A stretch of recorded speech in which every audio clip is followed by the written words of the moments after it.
Good morning and welcome to Morning Scoop for Wednesday, May 4th. This is your daily Buckeye fix. I'm Tom Orr. The Notre Dame game is in 123 days, the game against Michigan in 207 days. One of Ohio State's biggest targets for the class of 2023 is set to announce his decision a little later on today. Austin Siereveld, an offensive lineman from Lakota East High School, is choosing between Ohio State, Alabama, and Notre Dame. Buckeye Scoop recruiting analyst Bill Greene joins me this morning to preview that decision and what it could mean for the Buckeyes class. Bill, thanks for being here. Hey, good to be here, Tom. So let's start with Siereveld as a prospect. Where do you think he projects to play on the line at the college level? Yeah, I think he's a guard, and I think most people see him as an inside guy with sort of an outside shot, maybe playing tackle. He's a good player and a really good run blocker, and he plays in that funky offense at Lakota East. So pass blocking is going to be, we really don't know. They don't do it a lot. So we'll see. So I was encouraged by, Mark Givler saw him in person recently. So all I'm going off of his last September, October film. Mark saw him recently and really liked him, and that means a lot to me because I really trust Mark and his evaluations. So, a guy Ohio State really wants, and when you land him, and you've already got Montgomery, you landed Josh Padilla. So, hey, we can get in-state offensive linemen again at Ohio State, And that hasn't always been the case. And I can give you my list of offensive linemen they wanted and had no chance at getting and lost under Greg Studrawa. So to go 3 for 3 this year has got to make Ryan Day really happy in-state. But now, you really need to branch out now, and you need to land 2 tackles for sure. So, and they've got a lot of guys they're chasing right now, and we'll see. I think it's going to be a 5-man class. I think it needs to be a 5-man class.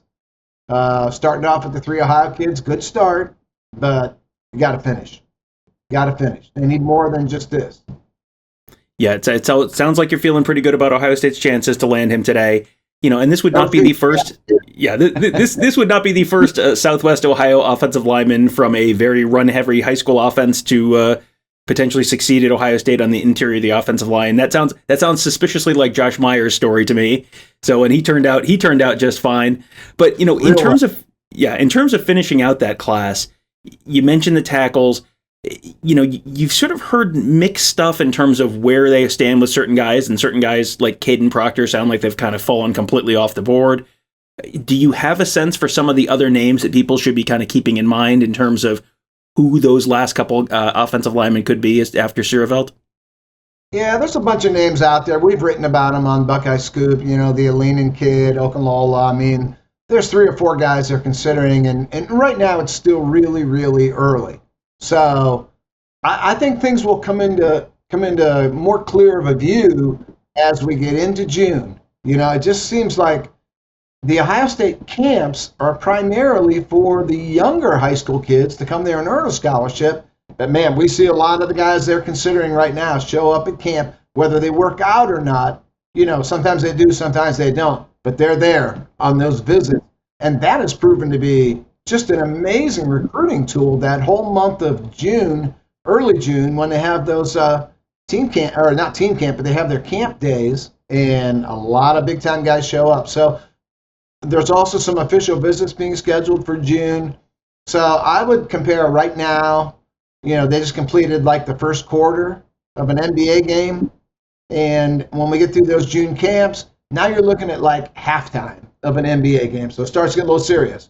Right now, maybe, it's tied 29-29 at the end of the first quarter. Can't draw much from this.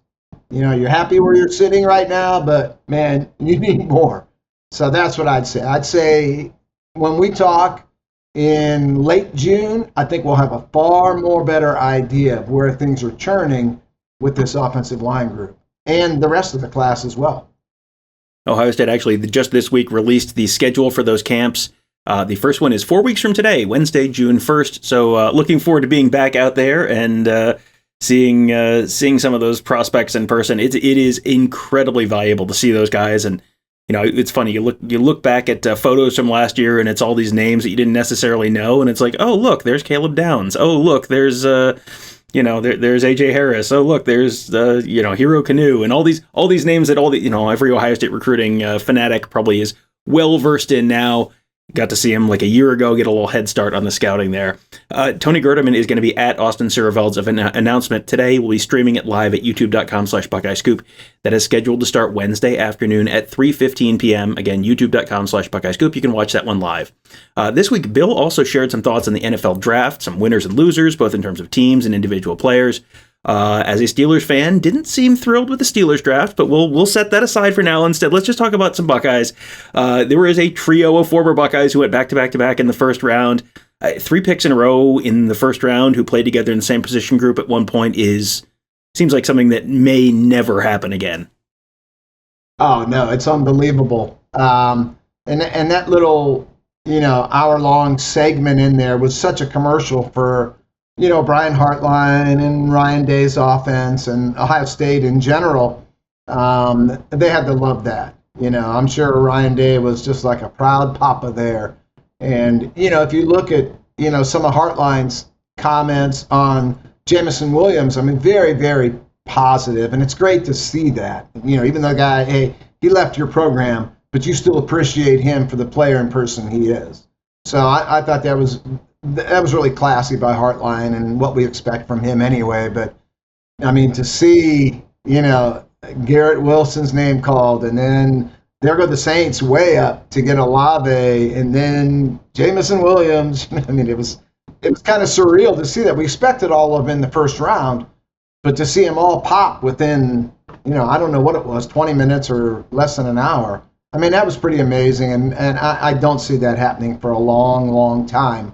But as you say that, it'll be the Harrison kid and Igbuka, and then maybe Jaden Ballard blows up.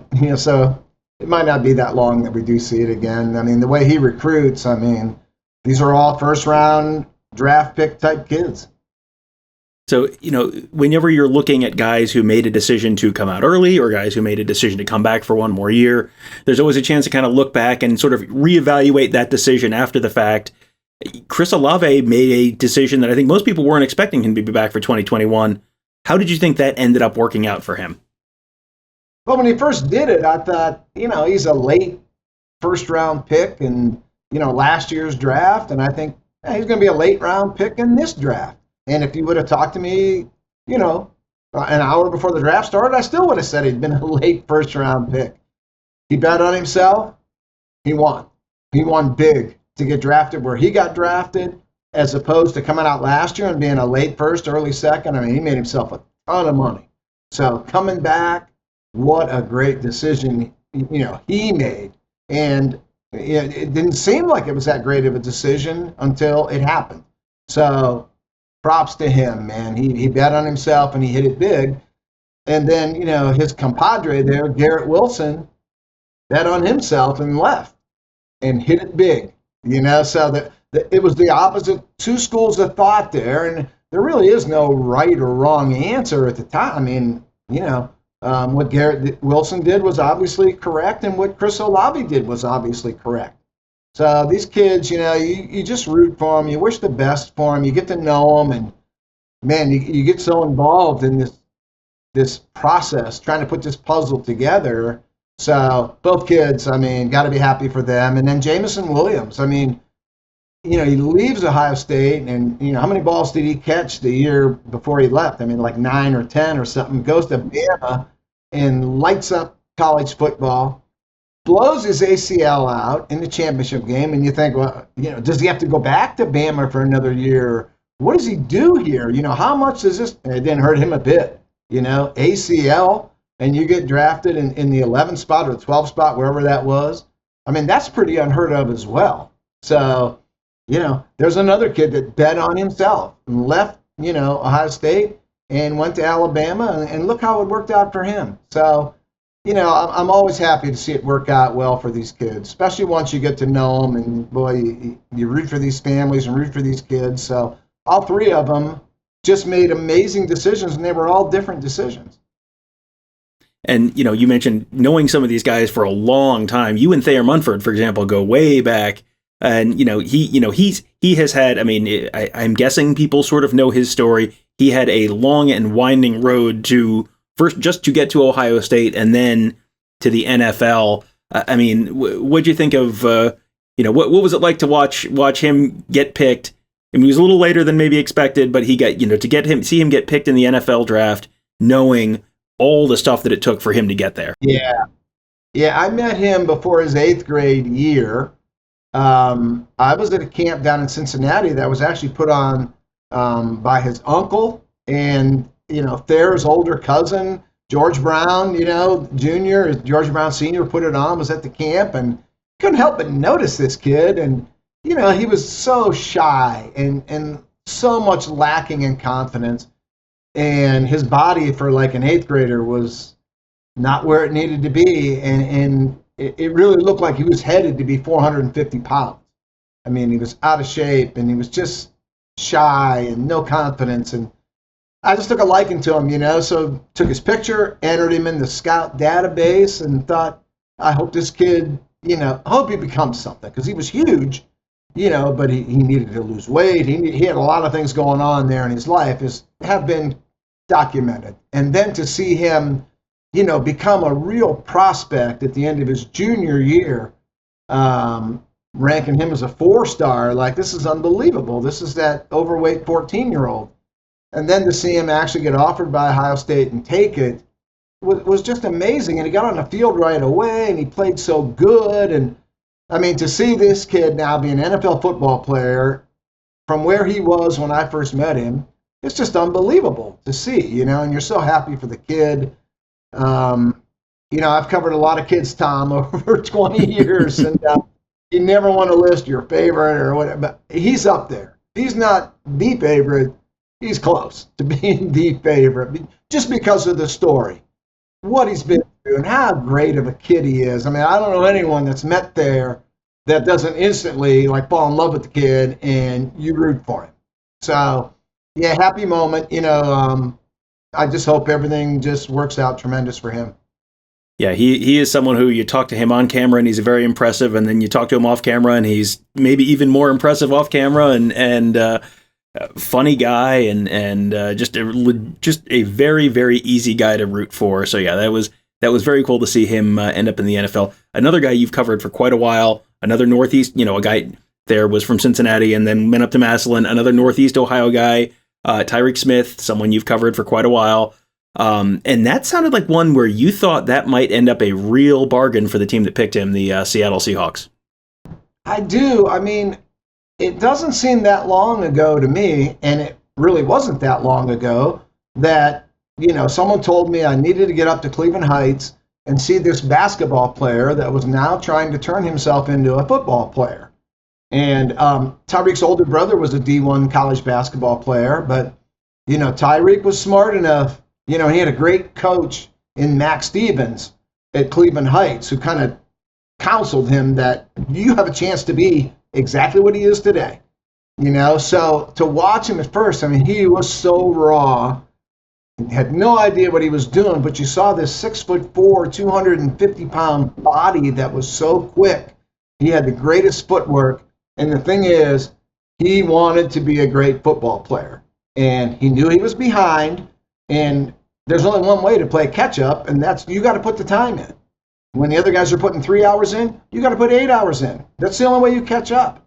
And he got better every year. And, I think his best football is ahead of him because he still has not played that much football. He was injured as a junior, didn't play a lot. I think he struggled with injuries as a senior at Cleveland Heights as well.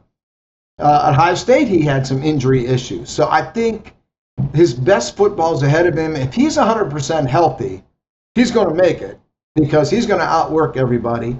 And the physical trades are just off the charts. We kind of saw last year another, a work ethic guy in Jonathan Cooper, make his mark in the NFL. I think Tyreke can do the exact same thing.